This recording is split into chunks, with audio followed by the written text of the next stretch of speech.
Catholics are often pitted against each other during this current crisis in the church.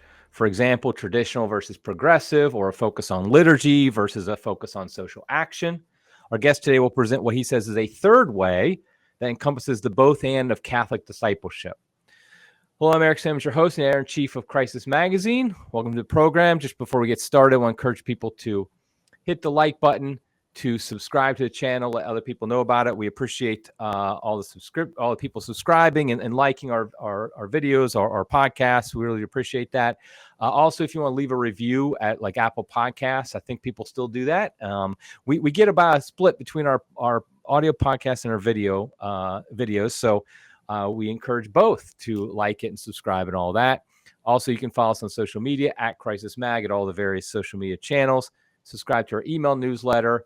Just go to crisismagazine.com and there'll be a place you can put your email address. You get articles sent to you every day in your inbox. So that's great. Okay, so our guest today is Rob Marco. He is a happily married father of three living outside of Philadelphia, Pennsylvania. He is a grateful convert to the Catholic faith from Eastern spirituality. I'm going to ask him about that. He's appeared as a guest on EWTN's The Journey Home. I'm also an alum of The Journey Home. I feel at this point that it's a pretty large group of people. I mean, not knocking us for being on it, but hey, if they have us on it, he's a prolific writer and regular blogger who offers Catholic perspective on faith, family, marriage, manhood, prayer, chastity, Christian discipleship, the state of the church, and the traditional Roman liturgy on his blog, Pater Familias, and I'll link to that, of course.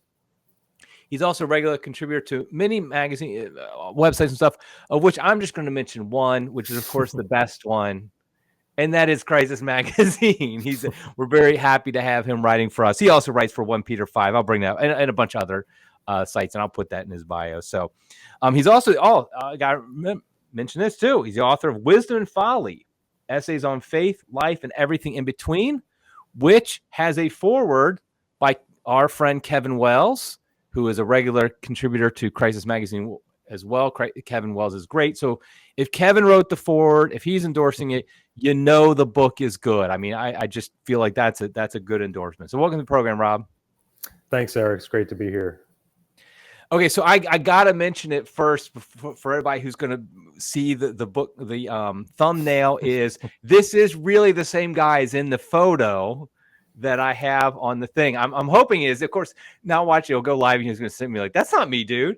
But no, it is. What's this? It's your photo. I think you use at Crisis. You've grown a beard, and all that stuff. So it is the same person. But anyway, that's not too important. Although we could talk for an hour about beards if you want to. I mean, maybe that's a third way. Men need to grow beards, right? So Rob, why don't you just tell us about your background? I particularly am interested in, we don't encounter a lot of converts from Eastern spirituality. So why don't you tell us a little bit about your own background? Sure. Well, it's funny, Eric. I came into the church when I was 18, my freshman year of college. But I actually have a little bit of East in the Eastern liturgy because my father is a Ukrainian Catholic. My mother was an Episcopalian. So we weren't raised with any faith, but I also studied Buddhism and was attracted to Hare Krishna and Buddhism in high school. So I kind of fell into that without a Christian background and started studying the Four Noble Truths and the Bhagavad Gita and things like that, these Eastern things. But I really had a conversion to Christ in high school, very strong conversion, and kind of worked my way down the funnel until when it came time to, where do you put that faith in Jesus Christ? The four marks of the church, the one holy Catholic and Apostolic Church seemed like the most stable place to, go deeper with a relationship with Jesus, because it was a protected, apostolic. It has the truth. And for me, it was just, I fell into Catholicism, but kind of following my father's footsteps. But I had all this Eastern background of influence of Buddhism and Hare Krishna and things like that. So very interesting, windy path. But thank God I've come to the truth and come home. So how long have you been Catholic? So it'll be about 25 years this December. So I'll be 44 in March, and I came into church when I was 18. So Okay. very grateful. I joke with my guests that I have a 5-year rule on converts. You have to be a convert at least for 5 years. Joshua Charles Yep. was on It's a good rule. a few months ago, and he had just passed it. I didn't realize he was that recent of a convert, but he was like just past it. So, and I got about 30, it'll be 31 years this year. So we're about, similar time frame. So I guess it was, so JP2 was the Pope when you came to church as well. Okay. Now, did you go Ukrainian Catholic then? Because your dad, did you do that? You know what's funny, Eric, is the Divine Liturgy. I ended up going to the Divine Liturgy with my dad when he would go growing up. And so it wasn't like this exotic, like traditional liturgy in the East for me wasn't like this exotic thing. That was the only expression of Catholicism I knew. Roman Catholicism, when I ended up on campus and went to like the auditorium for the masses, everybody was kind of dressed in sweatpants and things. It was a totally foreign thing for me. But because it was more, I guess, accessible where I was at Penn State, I ended up, and I made friends in the Roman, church. That's where I ended up going to liturgy. Although there was a Byzantine priest that would come out once a week to do the Divine Liturgy. So I started going to that, but then I kind of transitioned over to the Roman Rite. My wife is Filipino, so she was raised in the Roman Church, and we ended up at a traditional Latin Mass parish just because. But I am Byzantine by rite. When I came into the church, I actually came in through the Byzantine rite. So it's an interesting background, but they're kind of the two lungs, the east and west of the church. Right. Okay. Now I just got to ask this because I know so your wife is in the, just in the Roman rite. You're technically in the Byzantine rite, like officially in the church. So what do your kids end up being? Whatever whatever they're baptized into, or they go one way? No, we don't attend the Divine Liturgy anymore. This was something I grew up. Okay. So our kids were baptized in the Roman rite. I've never, but it doesn't like pass on by like father. I mean, because I know in some cases, like even if you attend and you get baptized in the Roman rite, you still can be Byzantine if your parents or something like that. Maybe I'm confusing it. To be honest, that might be, and I might have gotten some misinformation because when I was discerning religious life, I was told I would need to change rites officially. Right, that's why. But if I wasn't, yeah, it's kind of like. But I still love the Divine Liturgy. But we attend. All our kids know is the Latin Mass. So okay. If anything, the Novus Ordo is a little bit more foreign to them than right. Maybe the Divine Liturgy might be. Okay, so now you attend the traditional Latin Mass, so no more masses in auditoriums in sweatpants, is what you're saying. Yeah. Okay, so with that background, now how long actually have you been writing this blog? Because you write a lot. Yes. Yeah. Unfortunately, it's a compulsion. I started. This is the third iteration of a blog that I developed. I probably started writing on MySpace before like blogs were a real thing. And wait, MySpace? Really? MySpace, remember? Yeah. Oh, I remember. I don't know if anybody listening remembers, but we do. Yeah, before pre-Facebook and everything. So I think I started with that, and then I jumped on Blogger. It might have been around. I started on probably around 2004, writing regularly for a blog, but then it kind of distilled to like focus more on I just write about the faith and on kind of aspects of the faith. So it kind of went from being this broad, all sorts of interests, down to another iteration of the blog, and then I transferred all 900 posts over to my newest blog, which is Pater Familias, which basically focuses on faith, family, living out the faith as a Catholic man, on chastity, on all the things you mentioned in the beginning. Right. So I have about 900 posts over the past 10 years or so in that modern, most recent form of the blog. So yeah, I do write a lot. I don't know, it's a problem. Well, we appreciate it. I appreciate you writing for Crisis and for the other places as well.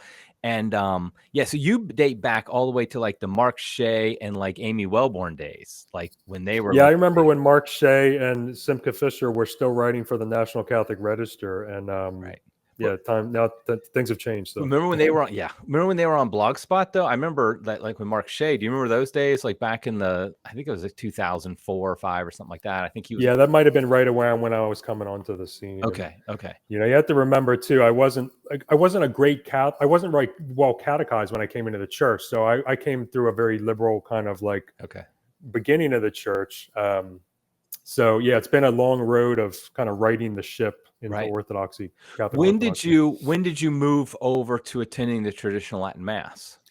So it's been about 5 or 6 years, I think. Yeah, it was about 2018, 2019, around Yeah. then. So it was kind of one of those things where I would scout out. Somebody invited me to a traditional Latin Mass in Philly. I would go on my own, and then we would go to the Novus Ordo. I'd go back. It kind of got to be this schizophrenic, like, Right. trying to do both. And then eventually, as most people know, you get to this point where you just got to jump all in. Right. It's been about 5 years. Okay. Yeah. Okay. Very good. And I mentioned that I still feel like a guest in the house. You know what I mean? I'm not dyed in the wool traditionalist. I don't have, we stand on the shoulders of giants in a lot of ways. So Yeah. still learning. Yeah, I like to think of you know how there's like the OGs. I consider myself like an MG, a middle guard. You know what I mean? I Yes, was like, exactly I right. feel like you had to be going to Church Latin Mass regularly before some Pontificum, before 2008, Yeah. to really be an OG. And then like I started Yeah. going around 2011. Yeah, it was 2011 I started going. And then like, the new guard, people who are just the last year or two, which we love having, and it's great to have them. So I feel like you're in that middle time as well, because Right. so okay, so that's what your family goes through and stuff like that. Now, we're bringing this up for a reason, by the way, dear audience, because you have some, you have a relatively recent. How long ago was that you wrote that, the third way? That was just a few months ago. Yeah, it looks like it was December. So you had a post called The Third Way, and some of it I think is, and I'll link to that in the show notes. I mean, there's some criticisms in there, or at least implied criticisms of the traditional world, of traditionalists and stuff. So I wanted to kind of, before we go into that, kind of establish your credibility, that you're not just somebody who just started going last week, or that you just are, or don't even attend and just want to criticize from the outside, but you're somebody who loves the traditional Latin rite. You would you call, actually, let's just start with that. Would you call yourself a traditionalist?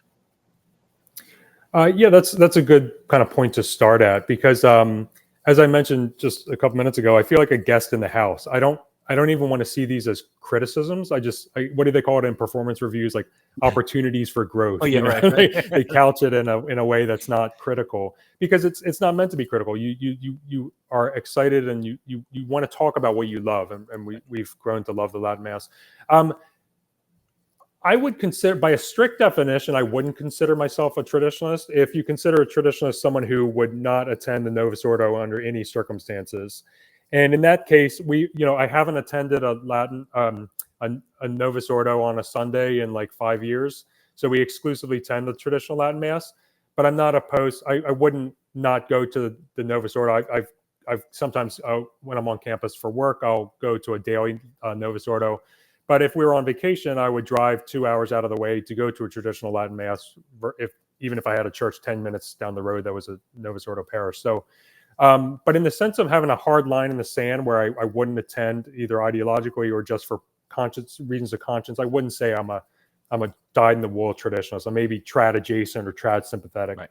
In that yeah, sense. it's interesting, because of course the term just can be defined in any way. Like I would define you then as a traditionalist. Like, I'm in a similar boat to you. Like basically, I attend the traditional Latin Mass every Sunday, and sometimes during the week. I mean, actually, since COVID, like before COVID, I would go to a local Novus Ordo parish for daily Mass often, because it was very close.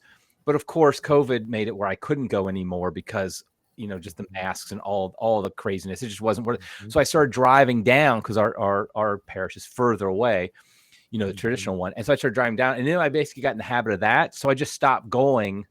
And when we take trips and everything with the family, we always make sure we find a traditional Latin Mass. Yeah, and to be honest, I always think it's worth it. I think it's always worth it if you can. Some people, if they're very rural and they can't do it, that's one thing. But I mean, even when we've traveled for vacation for First Friday and First Saturday, we'll find a place in Connecticut or wherever we are to attend the traditional Latin Mass. Right. But it's not like I refuse to go to a Novus Ordo. I've gone to, a few since COVID. It's not like I'm just refused. Now I will refuse to go if I know ahead of time it's some loopy, crazy, just you're not even 100% sure if it's valid type of Mass, which is unfortunately happens sometimes. But okay, so that's kind of where you are with that. Now, you wrote this about the third way. Why don't we go ahead and now get into what did you actually mean by a third way? Because we're talking about Catholic discipleship, so we're talking about how we live as followers of Jesus Christ. What is this third way you're talking about? Sure, and I should preface this by apparently I learned after I wrote the post that there's some kind of third way Catholicism out there about homosexuality, which this has nothing to do with. It's something that Father Mike Schmitz and some other people had developed about, like, somewhere between condemnation and full acceptance of homosexuality. So it has nothing to do with that. If you Google the term, it's particular to my blog, but it does kind of touch on that idea of this both and attitude of that. In Catholicism, we have the best of all things. We have faith and reason, we have faith and tradition, we have faith and works, we have fasting and feasting, we have the hypostatic union of Jesus was both God and man. So really, when I started thinking about this about 5 years ago, when I wrote a post called Tradition and Charity, a Forceful Renewal. And I saw this, when I first was introduced to the Latin Mass, I saw this great potential for like a solid liturgical footing, where in Matthew 22, you have, Jesus's distillation of the commandments and to love God and love neighbor. So the traditional Latin Mass, and it offers such a solid foundation for the worship. But I think there's this maybe a potential pitfall or a blind spot for traditionalists, that because it's easy to love God in a way because he's invisible, because he's always present, but he's not right in front of you, we get comfortable in this, it's all about the Mass, or it's all about going to church or praying the rosary within the walls, or doing the traditional things. And I think those are all good things.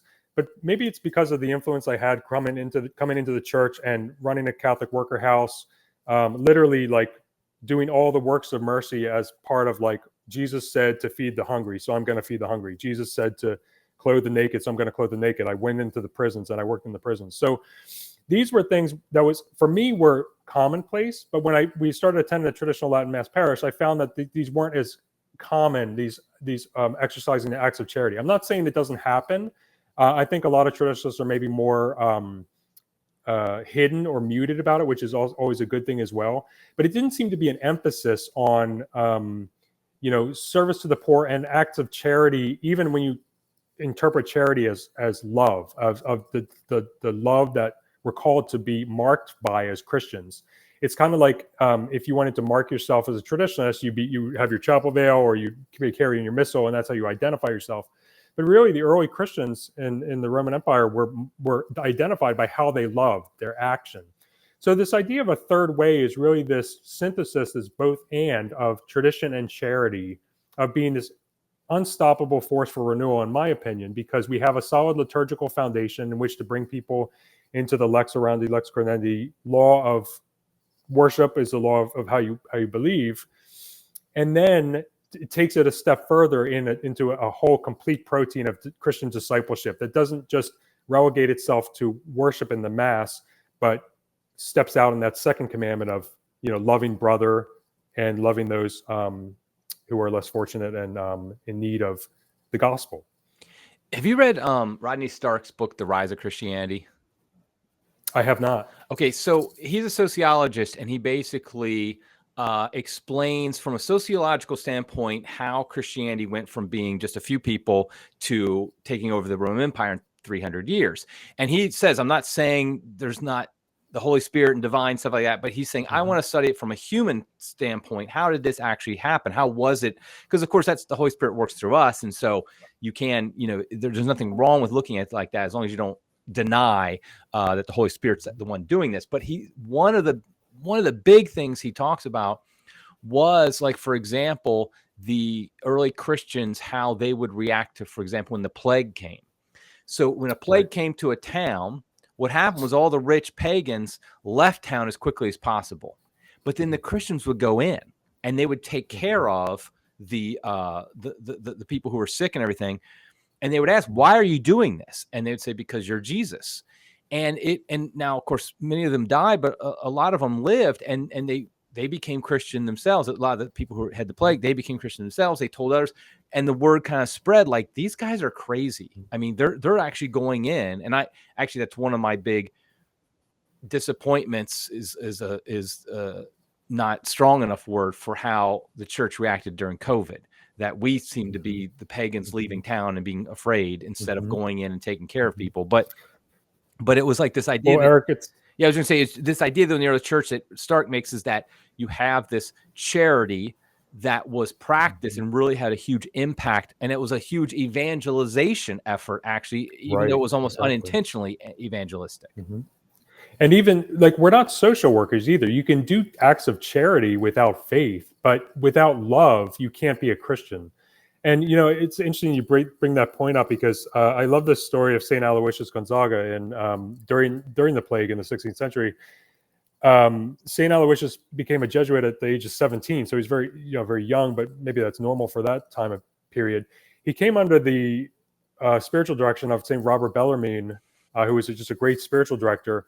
And St. Aloysius was he had a lot of mortifications and individual penances that he did. He was very, very severe on himself in terms of prayer and penance. But when he came under the direction of St. Robert Bellarmine ordered him to stop all that and go out into the streets during the plague and start bringing the bodies to the hospital. And what was interesting was that St. Aloysius, he adopted these kind of penances and prayer because of his piety, but also because he didn't like people, and he found the work squeamish. And so he kind of preferred the penances that he had chosen. But St. Robert Bellarmine, in his wisdom, assigned him to go out in charity and to bring the bodies on. And he eventually died doing that. But it was through that, like St. Francis and the leper conversion of loving sick, dirty, difficult people, that if St. Aloysius had his choice, he wouldn't have chosen that as his mortification or his sanctification. But under the guidance of his spiritual director, that going out in charity, which was the work that was needed. I just thought that was interesting, because he wouldn't have chosen that for himself, and that's what sanctified him. Yeah, absolutely. Now, one of the things I would say is today, in most traditional parishes, most traditional Catholics are very involved in the pro-life movement. And, many of them, we have a pregnancy center attached to our parish. A lot of people work for the pregnancy center, go to the abortion clinic to pray and to counsel, go to the March for Life or various marches for life, things like that. So, they definitely are involved in that. And would you say, though, that, I'm just kind of wondering, are you saying that, maybe they need to do more than that, or how would you respond to because I think that'd be the first thing a lot of traditional Catholics say, well, no, actually, we're very involved in this pro-life stuff. I agree. And it's incredible work. And it's also, who's more vulnerable than the unborn as well. So it's not, it's definitely good work, and people who have been in the trenches for years know how hard it is as well. So I don't want to, denigrate that at all, because it's important work. I think what I find, and maybe it's my past experience too, that these great saints before the Novus Ordo even existed, in the 16th, 17th, 18th century, like St. Leo the Great and St. Charles Borromeo, these were great dignitaries in the church. They were, high-ranking prelates, but St. Leo had this quote that about the love of the poor and the service to the poor. He said that no act of devotion on the part of the faithful gives God more pleasure than that which is lavished on his poor. And St. Charles Borromeo also would feed tens of thousands of people from his own during the famine. So I think it's not so much the work that these make any lasting impacts. It's just kind of the charity that people have known to be a mark of the church. But it also transforms the individual when you're not just writing checks, and you're not just writing you're not just removed from the work of charity. And so it's not it's irrelevant today, because there are a lot of people, even St. John Vianney's parents, they were not well off. They had a lot of children, but they would open their home and their hayloft during the French Revolution to peasants who were poor. And St. John Vianney said his only competing love with his love of Christ and being a priest in the Mass was his love of the poor. So I'm not saying that I don't think these are not competing things, like it's pro-life work versus like direct charity. It's this idea of a both and, that I think it's healthy to go outside of your comfort zone sometimes to encounter the poor. And let's face it, the poor, they're dirty, they're addicted, they're smelly, they're Dorothy Day said all these things. That Jesus, but that Jesus is in the poor, so we can't kind of like sidestep it completely. We all have to work within our state of life, and we all have constraints on our finances. But I think to the degree that you can love those who are not like you, maybe don't look like you, and maybe treat you contemptuously, that's how we grow in charity. Okay, I got a couple practical questions here. I've actually found that it's difficult to help the poor as a family in various situations. Like, for example, I volunteered at a soup kitchen for a while. Actually, I had to stop because they required you to be vaccinated after COVID to help out. But I found that, first of all, they didn't let kids help out. They basically, like, you had to be at least 16 or 18 or something like that to volunteer, no matter what the job was. Even like back in the kitchen or something, they just wouldn't let you in there. And I imagine there might be some regulations or something like that. I don't know exactly what, but they didn't let you. Also, it was booked up typically. Like I said, I'll help out, and they were like, yeah, we'll need you maybe once every couple months.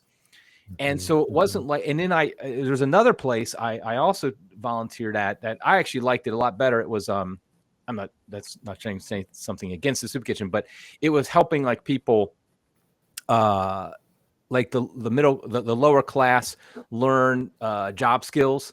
Like they had specific training for like IT and things like that, but and being a chef and stuff like that. But they also had like what I helped out with was teaching them how to do interviews, because they often didn't know how to do a job interview. But that was also like, I mean, I basically was like, they didn't really need me. And I feel like, as a father and as somebody working, I don't want to take my time. If they already have a ton of people helping out, I don't really feel like it's a good use of my time. Whereas I will say the pro-life movement typically is in need more. And so practically speaking, and I know it might be different in every city and every area, though, how do you actually then get into like helping the poor? Because I think actually some Catholics who might want to do it don't know where to start, or they've kind of been rebuffed like I have been in the past. Well, I think that's a good point, Eric. And I also want to make a note too that it goes beyond just serving the poor in this kind of overt charity, in this idea that what we were talking about this idea of a third way of complete discipleship. It really goes beyond that to exercising and acting on the works of mercy, both the corporal and the spiritual. So we all have to work within our own states of life. If a homeschooling mom of 6 or 8 children isn't going to be able to go out in the middle of the day to serve at a soup kitchen, and that's okay. There's nothing wrong with that. And that's not the baseline requirement. But I think that we can all find opportunities to serve that goes beyond, like, that puts the foundation that we have in the Mass of this linear of God first, of we worship God, with our whole heart, mind, and soul. And then we have this horizontal axis in the second commandment to love each other. That might not be in this overt kind of like lower class, the poor in the way that we imagine them. It might be, you're exercising the work of mercy and instructing the ignorant. So you have a family member or somebody who's ignorant of the Catholic faith, and you have them over for coffee, or there's other works of mercy where we can do. There's always an opportunity to exercise that work that the Lord calls us to in the vineyard, and it might not look prescribed, like going to a soup kitchen on a Sunday to work. That's a good thing. The pro-life work is a good thing, but I think it goes beyond just doing things into a conversion of the heart, where we see every opportunity to either evangelize, to bring people to Christ, to tell the good news of salvation. It might be instructing the ignorant or admonishing the sinner, which is another work of mercy that's very difficult. So these are all works of mercy that goes beyond just feeding the hungry for a day or things like that, into like, how are we spreading the gospel of Christ and the good news of salvation as Catholics? One criticism you sometimes hear about traditionalists, and I think it's fair at times, is that it can be insular. That, and I think there's a reason for that. First of all, like, for example, Yes. you take your kids there because you know what'll happen to them if you send them to the public schools, or whatever. And so you want to be, and sometimes frankly from some normal parishes schools as well. And so you're purposely trying to protect them, and that's a very good thing. I mean, I do that, and I think good parents would do that. But I think it can then lead to a kind of insular thing. And so is what you're saying kind of like, okay, we need to somehow balance out that desire to, a fortress against the culture we're in, yet also somehow reaching out. Like, what is that? I mean, I guess that's your third way. What is that? Like, what practically should like a family do that's like, okay, we go to traditional at mass, we're teaching our kids the faith, stuff like that, but like, what more should they do?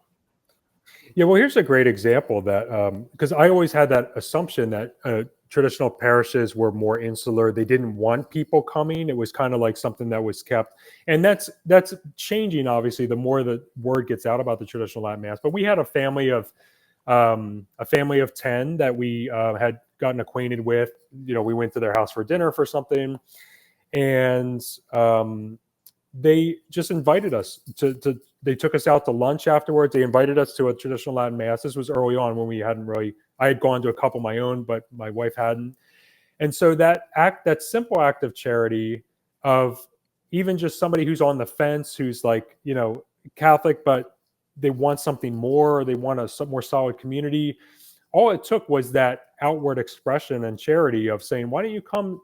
So that's one simple way of like letting people know this isn't like a cult.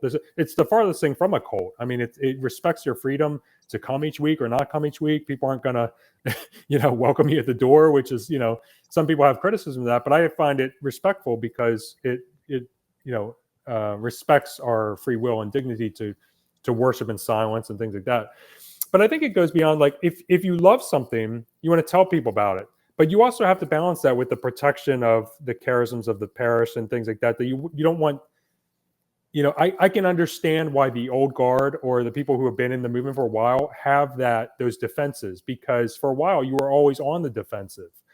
But that is changing a little bit with new people coming and just wanting a reverent mass. They might not even be wedded to the traditional Latin Mass. They just want a reverent mass, and that this is where they find it. But I think the charity of telling people about it, of encouraging people in it, of telling people how to use the missal, of befriending people. These are kind of these soft skill things that get a little poo-pooed, but if they can really go a long way. You don't have to be a effervescent evangelical Christian, like, welcoming people at the door and, bringing them to the coffee station. But it doesn't hurt to exercise some charity, so that it's not just you and your missal in the pew. And then, there's a place for that, but there's also a great place for evangelical traditionalism, I guess, if you want to call it, without, while still protecting and preserving the charism of the traditional Mass. You don't want it to be watered down. You don't want it to go crazy with all the, thankfully during COVID, a lot of the traditionalists kind of like held the line and had preserved that, this matters, this is important. So I don't know if that answers your question. Yeah, but I mean, it's a real challenge, I think, because you see that, I mean, traditional Latin Mass parishes, they want to protect what needs to be protected, and that's good. And I think most of them, they want to grow as well, though, I've heard stories at times. But the fear of growing is the fact that being watered down, that if all of a sudden a bunch of people come who are fleeing from clown mess, so it's kind of like the clown mess, wherever. It's kind of like the thing about people from California going to Texas, that it's like, oh, that's great, but wait, are they going to just bring their liberal policy, beliefs with them to Texas and turn Texas into the next California? Well, I think a lot of traditionalists legitimately are concerned about that all of a sudden, if we are too open and welcoming, then it'll just we'll turn into the next, the next loopy clown mass or whatever, wherever it is they're fleeing. And so so I think that's the key, is we got to have that balance somehow. And I guess that's kind of what you're saying again, is this idea of, I like the story of the family that invited you. One of the things my wife has done for a long time in parish is she's really into when a mother has a new baby, let's get meals for them. Let's make sure that they have meals for the first couple of weeks. So, get the moms to all make some meals for them, stuff like that, which I think is great and does a lot. Are there any other practical things? I mean, I think just not being a jerk to newcomers, obviously. And I think what are some other things that you would say, kind of practically speaking, particularly traditional Catholics can do to kind of live this certain way of charity, so we don't become too kind of navel gazing? Right. And I think, this may sound a little offensive in the way I'm going to say it, but for me, there was this fear that a traditional parish would be the people would be a little weird or culty. And in our parish, that's the farthest thing from the truth. So we have a bunch of normal people who just love, I put that in air quotes because I don't want that to be, taken the wrong way. But they're big families, they're believing families, they're, we have single people as well. But we're all there for the same reason. So we all love the traditional Latin Mass, but they do, they are quote unquote normal people that if it was a really fringy parish, that was constantly bashing the Pope or just very, very insular, we probably wouldn't be there. So I know I can't be the only person that is out there that wants a reverent traditional liturgy that isn't I don't have to feel like I'm subjecting my family to a very fringy thing that could go off the rails at any minute, Right. So I think the more that, I know that sounds like a wishy-washy answer, that the more loving and normal you can be, that is a witness in itself. So that's not a real tangible thing, but it is just a reminder that there are people out there like myself who would maybe not have ended up in the traditional Latin Mass if it was very standoffish, very cold, very non-charitable or non-loving. But that wasn't our case. And we've been there 5 years. We have a very good experience at our parish. We have a great pastor who keeps people in line without being heavy-handed. The rubrics of the Mass protect the Mass. So that's a plus. And then, in most traditional parishes, the priest really has it's not like they're ruled by the parish lay council or the music ministers or stuff. So there is that kind of protection there, which I think helps keep it from going off the rails too much. Yeah, and I think I think some people might take it wrong when you talk about normal and weird. I know exactly what you mean, and I think some of it has to do with not adding on to the Catholic faith things that are not necessary. And it's and so the idea is if you have certain beliefs about, I don't know, conspiracy theories or whatever, that's okay. I mean, I think COVID showed us that a lot of conspiracy theories are conspiracy facts in the end. Right. But don't require, don't lead with that. First of all, when a new family comes, don't require them to also subscribe to your views of whatever the case may be. Just kind of the idea is we're what matters here is the traditional Mass, the traditional Catholic faith, practicing that. And yeah, when you get to know somebody well and you're friends with them, sure, go ahead and bring up the fact that you think, I don't know, aliens killed JFK or something like that, whatever it is. I mean, that's okay. But I think that's probably, the way to go. Now, what are some ways though that beyond the parish, not just people who come to you, but going outside of the parish and being involved in the community? Because I think this is where I think, okay, first of all, a lot of traditional Catholic parishes are in downtowns. I mean, mine is. And a lot of times downtowns are, first of all, they're very much poor areas, but also they're very often ideologically very liberal. You get a lot of I know of at least a few, including my own parishes that are in areas that are very dominated by the homosexual movement and stuff like that. So how is it, I mean, like when they have like literally a gay pride parade coming by your parish, you're not going to get involved in that. So how do you think a traditional Catholic parish could go out and kind of get involved in the community?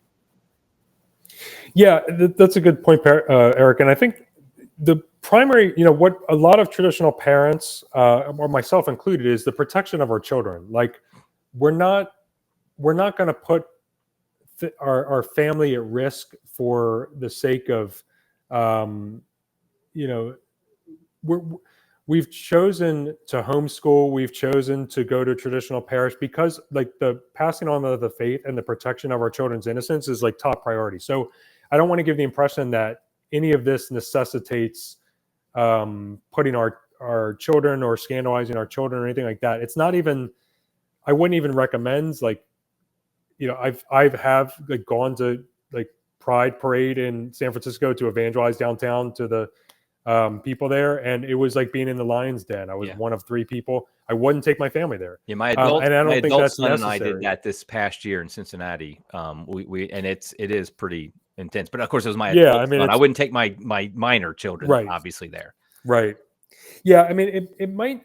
I really think, like, even in terms of salvation, like of saving masses of people, like St. Francis Xavier would, baptize 10,000 people in the missions. Like, we are not saving people en masse. So a lot of our evangelization efforts are going to happen one-on-one in these dribs and drabs that I describe in the book, of like, these individual encounters that we have, that we don't waste opportunities to be uncomfortable personally in telling like a non-believer about Jesus Christ, or not backing down when somebody asks about our lives, our opinions on abortion, or spreading the good news of the gospel to people who are lost. But a lot of times it's not going to happen in these mass areas. It's going to happen in these one-on-one situations. And I think that you really nailed it, that the struggle is like, we've chosen to be a bit insular. Like, we've chosen to circle the wagons a little bit in this Benedict option kind of thing.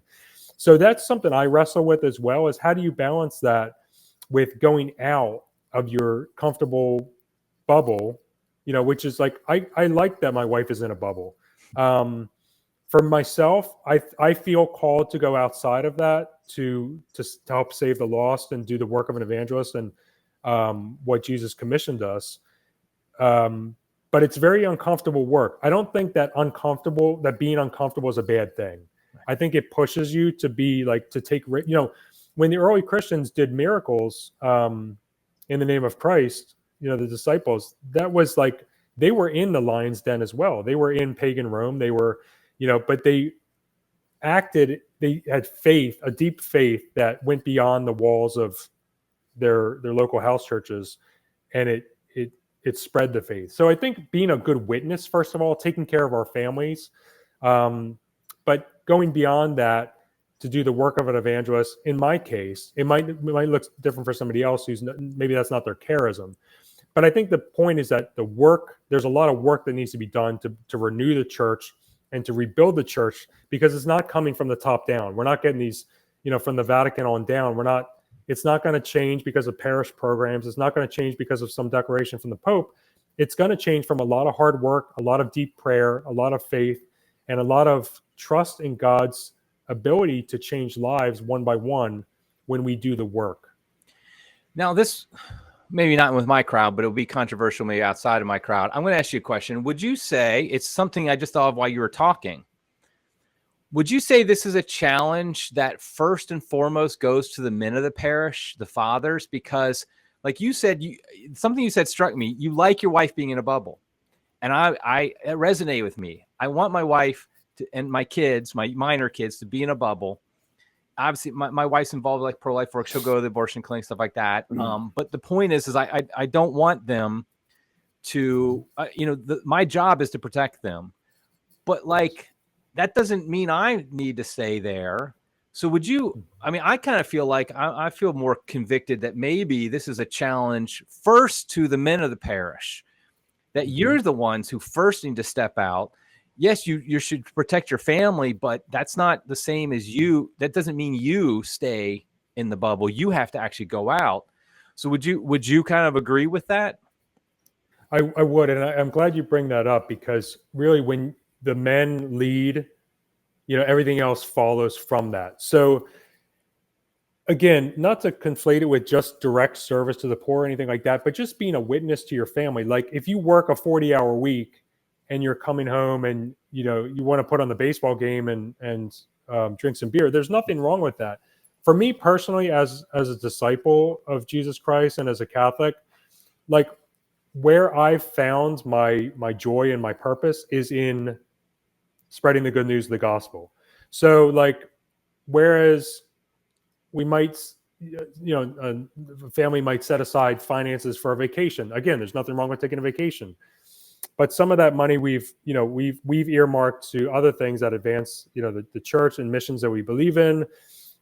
The extra time that I have that I'm not spending watching sports or things like that, I can devote to the initiatives that we were discussing previously. But yeah, it's like the men, it's going to come from the men first, and it's going to come from the witness of the family as a whole.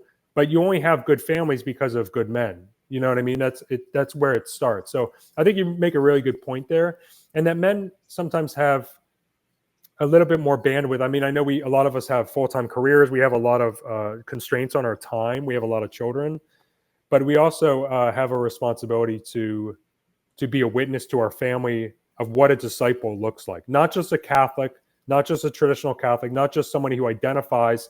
And, Eric, let's be honest too. Here's another challenge that I get a lot of flack for, or I probably will get a lot of flack for, but like the amount of energy we spend in comm boxes and arguing online as if we're like some kind of knight or warrior for the faith. I mean, give me a break. Like if you're not changing minds here, it's not like a bad thing to do, but I think of it in terms of energy and investment. I would rather go out and talk to somebody who, a coworker who it's going to put me in an uncomfortable situation, but they're, sending their kid to CCD but they haven't gone to confession in 20 years. Like I'm gonna say something about that. That's where the real work happens. Sometimes we fool ourselves into thinking that we're making change from the comfort of our keyboard. Sometimes there's a place for that, but a lot of times we kind of conflate heroic manhood with like making some savage comment on Facebook. So I think that's another. I get a lot. I'm probably going to get some criticism for that too, but I stand behind that. That there's a lot of work out there that needs to be done, and sometimes we take the safer road as men in the things that don't matter as much. Yeah, I think it's a real challenge, and I think it's a good one, and I feel it because it's easier to tell somebody they're wrong on Facebook than it is in person. It's easier to just, and you don't treat them as a real person anyway on Facebook or wherever, Twitter, wherever. And like you said, it's very hard. Like if you have a coworker who, like you said, and that's a perfect example. Their kids are going to CCD, but they haven't gone to confession 20 years. Well, that's a challenge to you that you need to like encourage them in some way, however your relationship is, to do that. And I think going back to the men, I think also because in most traditional Catholic parishes, in most families, the man works and often the mother is at home with the kids. That means the man is just naturally more engaged with the world, so to speak, through their work.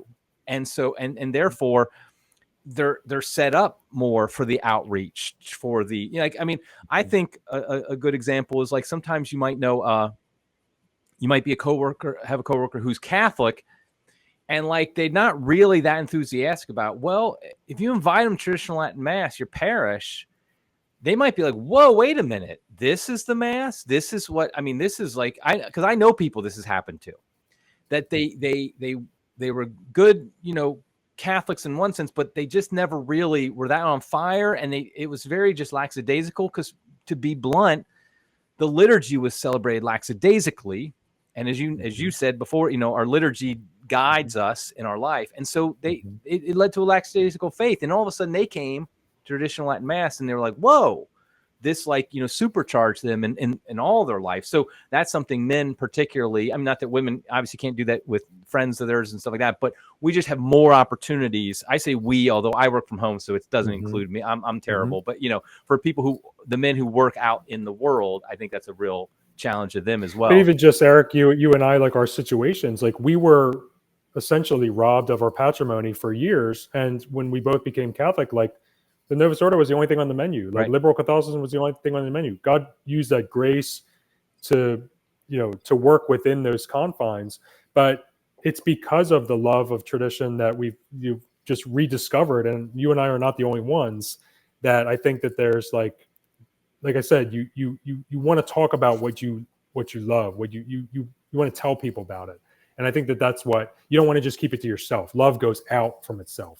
So, but yeah, the men thing, that's a great point. Okay, we're going to wrap it up here soon. And although I feel like this one could go on for a long time, I did not expect this to even go the direction it did, but I'm just really, it's hitting some tunes that really resonate with me because, I was a director of evangelization for 5 years for a diocese while attending a traditional Latin mass. And that, I will admit, that was wasn't always congruent. I mean, there was definitely, there was some tension there, to say the least. So I want to mention about your book, but I have one question, which it's just kind of a weird question out in left field, but I thought of it at one point while we were talking about helping the poor. A lot of traditional Latin mass parishes are in lower class poor areas. And therefore, one of the things that often happens is when you're going to mass, you get poor people coming up to you.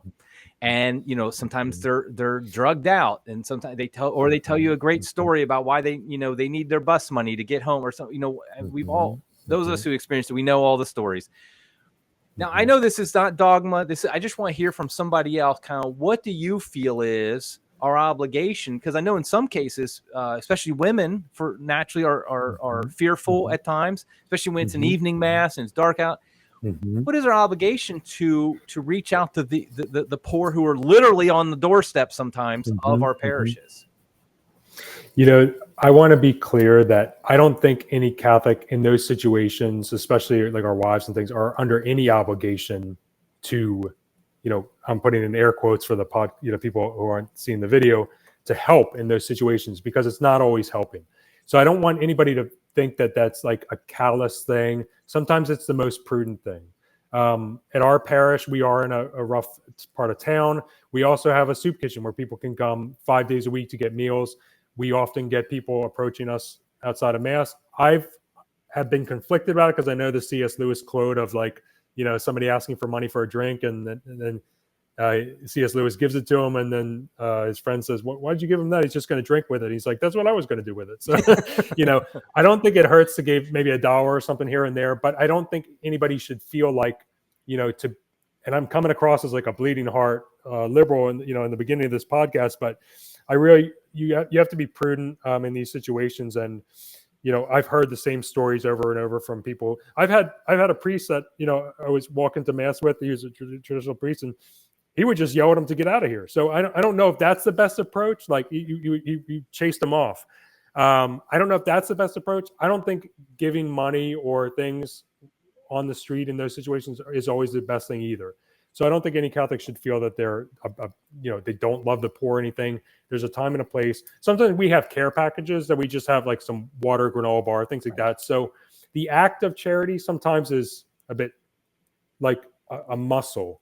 So if it's something that's not going to, you don't have to give them $20, but maybe $1, or, something that's not going to put you out, but exercise that muscle of charity. And sometimes the right thing to do is not to give anything. So I don't know if that answers your question, but yeah, we're probably on the same page there. There's no one answer. I know that. Like, I know my wife, one of the things she likes is the care package, like maybe a gift certificate to a restaurant or something, like a nearby, like, place, a deli or something like that, apples and, something like that. Because that is like, okay, they can't do anything with it other than just eat it, and that's good for them. So go ahead. I think that's good. And I think it's also, it's funny because once you go long enough, you start to know some of the regulars, so to speak. Yeah. One time I had an incident where I was at daily mass. It was like a noon mass, and one of the guys who's normally around, he came into the church and he was going up to people who were praying before mass to ask for something. And I just went up to him and I said, "You have to leave." And I basically kicked him out because I was like, "No, you've crossed the line. Yes. I'm not telling you have to leave the neighborhood. I'm just saying, but I said, you can stay for mass. And I made it clear, like, if you want to stay here and pray, fine, but you can't go up to people here. And he ended up leaving. Right. So I do think it's a challenge. I just kind of want to get your perspective. And part of it, Eric, is just we're trying to figure this out. This is not a hard and fast rule. There's a lot of it is just developing. Learning to love is not a science. It's an art. It's And it's funny because over time I've kind of changed my views, and I'm on the more not giving anything now in those situations because I've had too many cases of like repeats and like their stories are clearly made up and so it's like, okay, I'm not really helping them. I do try to like tell them where, because there's a soup kitchen about a few blocks away from us, and some other things like, hey, you could go there and things like that. So I think we should remember too that the spiritual acts of mercy are just as if not more important sometimes for people who are lost and in darkness than say Peter would say, I don't have any money to give you, but get up and walk. Right. If we had that kind of faith to raise somebody up who's crippled, that has its weight in gold. Yeah, and I think that's something like just talking to them and not giving. You don't have to give them anything, but obviously I'm not talking about like dangerous situations. And if particularly woman, if you ever feel like it, obviously I'm not advocating for that, but there are situations where it's completely safe, or at least safe enough, and so just talking to them, and and a lot of times I'll even say, hey, I'll pray for you. Could you pray for me? To show, hey, I treat you as a acknowledge him like a human, because this is Jesus. Right. Jesus is in the Eucharist and he's in the poor as well. Yep. Exactly. Okay, so before we go though, I just want to. So you have this book, Wisdom and Folly. Let me make sure I get on the screen. Essays on faith, life, and everything in between. Like I said at the beginning, it's by Kevin Wells. It's 370 pages or so, something like that. I mean, it's a lot of writing. So tell us about it. What was your purpose of writing this book? Sure. Well, I wasn't reinventing the wheel here either. I was approached by a publisher to republish the best of the best essays that I have written already that are topical by 9 different topics on friendship, on faith, on manhood, on marriage, on family, on the church, on discipleship, on all the things that we're talking about here as a complete protein of a disciple of Jesus Christ for Catholics in the church today.